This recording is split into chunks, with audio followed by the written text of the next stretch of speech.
మోకాల నొప్పులకు ఎటువంటి సర్జరీ లేకుండా ఎపియాన్ పెయిన్ క్లినిక్ అందిస్తున్న అత్యాధునిక చికిత్స.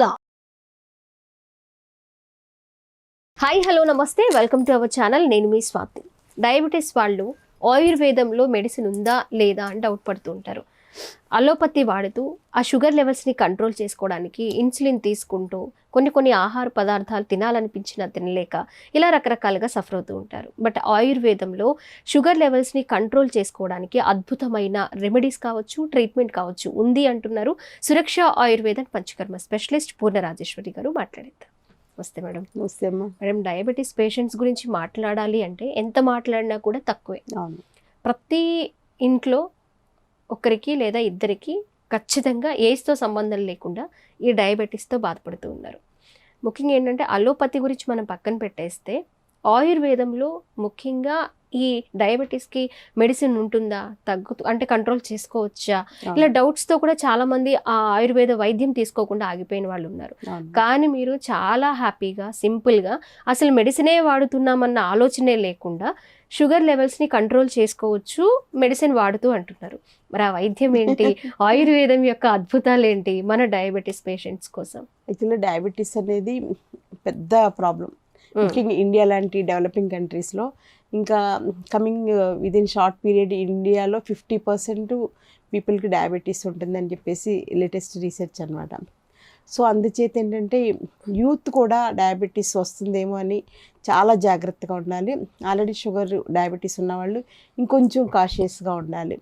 ఎందుకంటే అసలు నా అబ్జర్వేషన్లో, నా ఎక్స్పీరియన్స్ ఏంటంటే మెయిన్ స్ట్రెస్ అమ్మా. సో మేడం, ఈజీగా ఏదో కొంచెం నీరసంగా ఉంటున్నారు, ఇంకేదో సిమ్టమ్స్ కనిపిస్తాయి, టెస్ట్ చేయించుకుంటే డయాబెటీస్, ఒత్తిడి, చాలా ఈజీగా తెలియని ఒత్తిడి వల్లనే మనకి డయాబెటీస్ అనేది వస్తుంది. ఫస్ట్ ఫ్యాక్టర్ అది. తర్వాత మనకి కావాల్సినంత ఎక్సర్సైజ్ లేకపోవడం సెకండ్ ఫ్యాక్టర్. థర్డ్ ఫ్యాక్టర్ ఏంటంటే అనూహ్యంగా మన ఆహార విధానాల్లో చాలా మార్పులు వచ్చినాయి. అంటే ఇంట్లో వంట చేసుకోవడం టైం వేస్ట్ అనేది లేడీస్కి వచ్చేసింది, జెంట్స్కి వచ్చేసింది. ఎందుకంటే ఆ టైంని బయట బిజినెస్ చేసుకుంటే లక్షల కోట్లు సంపాదించుకోవచ్చు కదా. ఇది నిజంగానే ఫ్యాక్ట్. యుఎస్ కంట్రీస్లో అదే కదా జరిగింది. వాళ్ళు వంటింట్లో వంట అనేది ఎప్పుడో మానేసేసారు. అప్పుడు అక్కడ ఉన్నటువంటి పెద్దవాళ్ళు హెచ్చరించారు, వంటింటి వంట మానేయడం వల్ల ఆరోగ్యం చాలా పాడైపోద్ది, కుటుంబం మొత్తం కొలాప్స్ అయిపోతుంది అని చెప్పేసి అప్పుడే చెప్పారు వాళ్ళు, ఎప్పుడో చెప్పారు.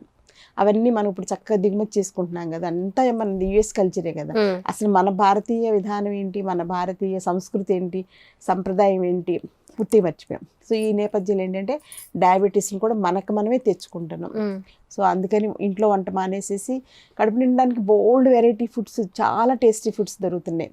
అసలు ముఖ్యంగా 30 years దాటిన వాళ్ళు డయాబెటీస్ రాకుండా తీసుకోవాల్సిన కొన్ని అలవాట్లు ఖచ్చితంగా ఉంటాయి, లైఫ్ స్టైల్ చేంజెస్ ఉంటాయి. 3 ఫ్యాక్టర్స్ అయింది కదా. ఫుడ్ అయింది కదమ్మా. నెక్స్ట్ ఎక్సర్సైజ్ సరిపడా ఉండట్లేదు, అస్సలు ఉండట్లేదు ఎక్సర్సైజ్.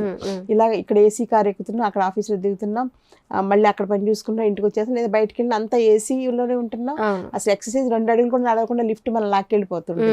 సో మనం ఏమి అడుగులు కూడా వేయట్లేదు. సో అందుచేత మనకి ఇదో పెద్ద ప్రాబ్లం అయిపోయిందమ్మా. సో ఇవి మెయిన్ ఫ్యాక్టర్స్. అయితే ఇంకో ఫ్యాక్టర్ ఏంటంటే అందరికీ తెలియనటువంటి విషయం, ఫైబర్ లేని ఆహారం తీసుకోవడం వల్ల. మనకి పాత రోజులు ఏంటి, ఇంట్లో పండిన బీరకాయ, పొట్లకాయ, సొరకాయ, గోంగూర, తోటకూర వీటన్నిటిలో ఫుల్ ఆఫ్ ఫైబర్ చాలా ఉండేదన్నమాట. అలాగే నిమ్మకాయ పచ్చడి తినేవాళ్ళు, కంపల్సరీగా రోజు ఉసిరికాయ పచ్చడి, నిమ్మకాయ పచ్చడి తినేవాళ్ళు. సో పెరుగన్నం, మజ్జిగన్నంలోకి నిమ్మకాయ పచ్చడి వేసుకుంటే ఫస్ట్ ముద్దలో ఉసిరికాయ పచ్చడి కలుపుకుని తినడం మన కల్చర్. రెండిట్లో విపరీతమైనటువంటి ఫైబర్ ఉంటుంది, మంచి వైటమిన్ సి ఉంటుంది. ఇవి రెండు కూడా మనకు డయాబెటీస్ రాకుండా కాపాడతాయి. సో అవి రెండు తింటలేదు. పనికిరాని చికెన్ పచ్చళ్ళు, నానా రకాలు, టేస్ట్కే ఇంపార్టెన్స్ ఇస్తున్నాయి, ఇంకేమీ లేదు అసలు. అలాగే ఆయుర్వేదం చెప్పినటువంటి పచ్చాహారాలు మానేసాం, విపరీతమైనటువంటి విరుద్ధాహారాలు తీసుకుంటున్నాం. సపోజ్ ఇప్పుడు పెరుగు, పాలు కలిపి తీసుకోకూడదు, అందరికీ తెలుసు. కానీ మనం బయట భోజనాలకు వెళ్తే ఇవాళకే కానీ కొండ పెరుగు నిండా పెరుగు ఏం చేసుకుని తినేస్తాం, బయటకు వెళ్ళి కడుపు నిండా ఐస్ క్రీమ్లు తినేస్తాం. సో రెండు విరుద్ధాహారం, అది పాలు, ఇది పెరుగు. ఇలాంటివి ఎన్నో చేస్తున్నాం, ఒకటి కాదు అసలు. వాటన్నిటి మూలాన మనకి డయాబెటీస్ వస్తుంది. సో అది ఫస్ట్ ఫ్యాక్టర్. సో యూత్ కోసం మెయిన్గా నేను ఈ వీడియో చేస్తున్నాను. ఎందుకంటే పాత జనరేషన్ అయిపోయింది, ఇంకా వాళ్ళు ఎలాగో డైట్ కంట్రోల్ చేసుకున్నాం, ఎలాగోలా కష్టపడి మేనేజ్ చేసుకుంటారు. కానీ యూత్ అలా కాదు, వాళ్ళ లైఫ్ అంతా ముందుంది. 30 ఏళ్ళు కూడా అవ్వకుండానే ఈ డయాబెటీస్ వచ్చేసి, హైపర్ టెన్షన్ వచ్చేసి, హార్ట్ డిసీజెస్ వచ్చేస్తే ఇంకా వాళ్ళకి లైఫే ఉంటుంది అసలు. ఇంకా ఇంత సంపాదన ఎవరి కోసం? అవును. కోట్లు పెట్టి ఇల్లాలు అప్పు తీసుకుని కట్టుకుంటారు. అప్పులు కట్టుకోవడం కోసం తప్పించి ఇంకేమీ లేదు వాళ్ళ జీవితం. సో అందుచేత వాళ్ళకు కొంచెం అవేర్నెస్ వచ్చేలాగా ఈ వీడియోని కొంతమంది అయినా యువత చూస్తే కనుక నాకు చాలా ఆనందం. నేను వాళ్ళ కోసం ఇంత కష్టపడి January 1st ఒక న్యూ ఇయర్ మనం ప్రతిజ్ఞలు చేసుకుంటాం కదా, అందులో వాళ్ళ డయాబెటీస్ రాకుండా ఒకవేళ ఆల్రెడీ వచ్చేసి ఉంటే తగ్గించుకోవడానికి మార్గాలు ఏంటి అని ఆయుర్వేదం ఒక్కటే శరణ్యం అనేది వాళ్ళు అర్థం చేసుకునేలాగా చిన్న అవేర్నెస్ క్లాస్ అనమాట ఈ క్లాస్. సో అందులో ఏంటంటే మెయిన్గా ఇప్పుడు చెప్పినవి పాటించుకోవాలి. స్ట్రెస్ తగ్గించుకోవడానికి యోగా చేస్తారో, ప్రాణాయామ చేస్తారో, గుడికి వెళ్తారో, అది వాళ్ళ చాయిస్, వాళ్ళ ఇంట్రెస్ట్. సో ప్రాణాయామం అయితే ఎక్కడైనా చేసేసుకోవచ్చు. ఆఫీస్లో ఒక 5 minutes గ్యాప్ ఎక్కడన్నా ఉన్నా కానీ సింపుల్ ప్రాణాయామం చేసేసుకుంటే సరిపోతుంది. అలాగే ఆఫీస్ అవర్స్లోనే వాకింగ్ కూడా ఈవినింగ్ ఎండ తగిలేలాగా చేసుకుంటే బాడీకి కావాల్సినటువంటి వైటమిన్ డి వస్తుంది, కాల్షియం వస్తుంది, డయాబెటీస్కి పనికి వస్తుంది. అలాగే కొన్ని ఆసనాలు ఉంటాయి, అవి తప్పనిసరిగా బాగా చేసుకుంటే డయాబెటీస్ రాకుండా మనం కాపాడుకోవచ్చు. ప్యాంక్రియాస్ని యాక్టివేట్ చేయడానికి అవి బాగా పనికి వస్తాయి అనమాట. అలాగే ప్యాంక్రియాస్ని యాక్టివేట్ చేయడానికి ఆయుర్వేదిక్ పంచకర్మ ట్రీట్మెంట్స్ చాలా బాగా పనిచేస్తాయి. అంటే లోపల డీటాక్సిఫికేషన్ ట్రీట్మెంట్, తర్వాత ఫ్రీ రాడికల్స్, అంటే ఫ్రీ రాడికల్స్ వల్లనే మనకి జబ్బులు వస్తున్నాయి, అవన్నీ ఫామ్ అవ్వకుండా అవన్నీ బయటికి పోయేలాగా పంచకర్మ ట్రీట్మెంట్స్. డయాబెటీస్ కోసం స్పెషల్ ప్యాకేజ్ ట్రీట్మెంట్స్ ఉంటాయి, అవి ప్లాన్ చేసుకోవచ్చు. అలాగే వాళ్ళు ఇంట్లో చేసుకునే ఫుడ్స్లో కూడా ఇప్పుడు చెప్పాను కదా, పాత రోజుల్లో లాగా సొరకాయ, బీరకాయ, బూడిద గుమ్మడికాయ ఇలాంటివి, ఆకుకూరలు, గోంగూర, తోటకూర, పాలకూర ఇవన్నీ వాడుకుంటూ ప్రతిరోజు ఫుడ్లో అవి ఉండేలాగా, ఫైబర్ ఉండేలాగా కేర్ తీసుకోవాలి. తర్వాత ఇంకోటి ఏంటంటే ఇప్పుడు ఈ సీజన్లో ఉసిరికాయలు బాగా దొరుకుతాయి కాబట్టి ఇలా ఉసిరికాయల్ని తేనెలో వేసిన ఉసిరికాయలు. సో ఈ తేనె అంటే అందరికీ డయాబెటీస్ వాళ్ళకి పాపం అసలు స్వీట్నెస్ అనేది అసలు ఆప్షన్ లేదు కదా.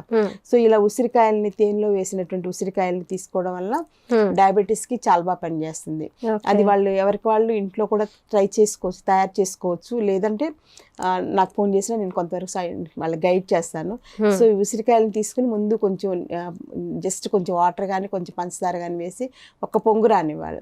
అయిపోయాక అవి తీసేసి ఇలా తేనెలో వేసేసి ఉంచుకోవాలన్నమాట. అంటే తేనె కూడా మళ్ళీ మంచి తేనె అయి ఉండాలి.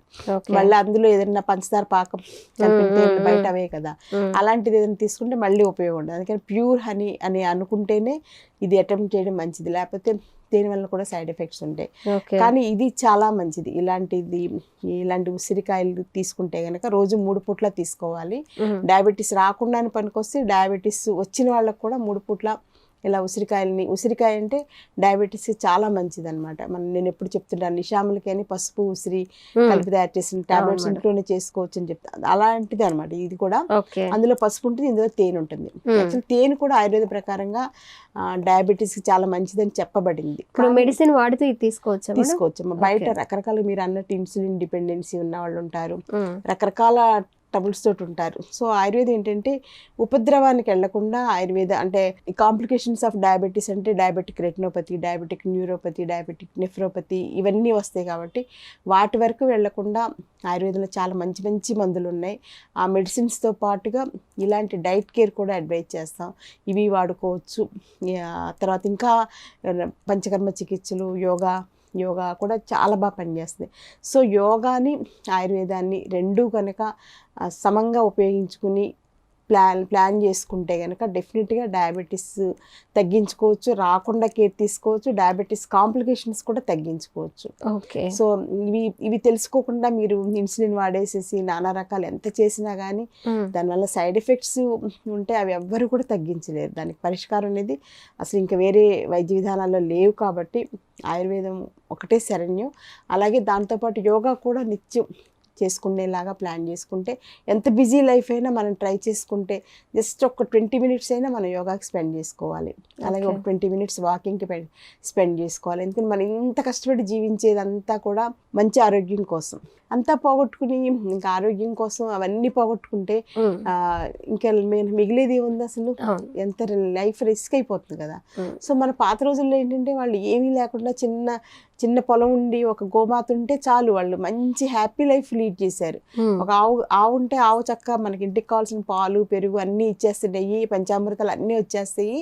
దాంతోపాటుగా పంటకు కూడా కావాల్సినటువంటి ఎరువులు. గో ఆధారిత వ్యవసాయానికి కావాల్సిన పెస్టిసైడ్స్, ఫర్టిలైజర్స్, జీవామృతం, గోవామృతం, ఇవన్నీ కూడా కృపామృతం, ఇలా రకరకాలు ఉంటాయి కదా, అవన్నీ పాశుపతాస్త్రం, అవన్నీ కూడా మనం కౌ బేస్డ్గానే చేసుకుంటాం. ఒక ఆవు ఉండి చిన్న పొలం ఉంటే చాలు, మనం హ్యాపీగా మన ఇంట్లో బియ్యం మనమే పండించుకుని తింటాం, ముడి బియ్యం, దంచుకున్న బియ్యం లాంటివి తింటాం, అందులోనే కొంచెం పెసరపప్పు, మినపప్పు పండించుకుంటాం సీజనల్గా, ఇంట్లో కూరగాయలు, ఇంకా అంతమించి ఇంకేం కావాలి. వాళ్ళు హ్యాపీగా ఆ తాతలు కట్టించిన చిన్న పాకో, చిన్న గుడిసో, చిన్న పెంకుటిల్లో చాలు.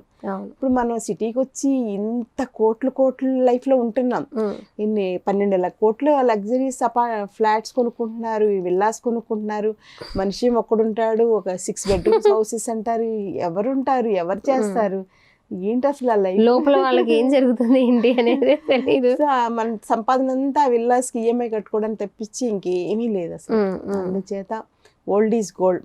మన భారతీయ విధి విధానాలు, మన భారతీయ సంస్కృతి, మన భారతీయ సాంప్రదాయాలు, మన భారతీయ కుటుంబ విధానాలు, కుటుంబ బంధాలు చాలా పటిష్టమైనవి. కాబట్టి ఈ కొత్త సంవత్సరంలో అందరూ కూడా వాటి గురించినటువంటి స్మరణ చేసుకుని ఓల్డ్ ఈజ్ గోల్డ్ అవన్నీ మళ్ళీ మన జీవన విధానంలోకి వచ్చేలా చేసుకోగలిగితే ఉన్నంతలో మనం బెటర్ లైఫ్ అనేది లీడ్ చేయొచ్చు. చాలా వ్యాధులు రాకుండా పరిష్కారం చేసుకోవచ్చు. భయంకరమైన క్యాన్సర్ లాంటి వ్యాధుల్ని ముందుగానే నిరోధించుకోవచ్చు. Thank you so much. Thank you అమ్మా.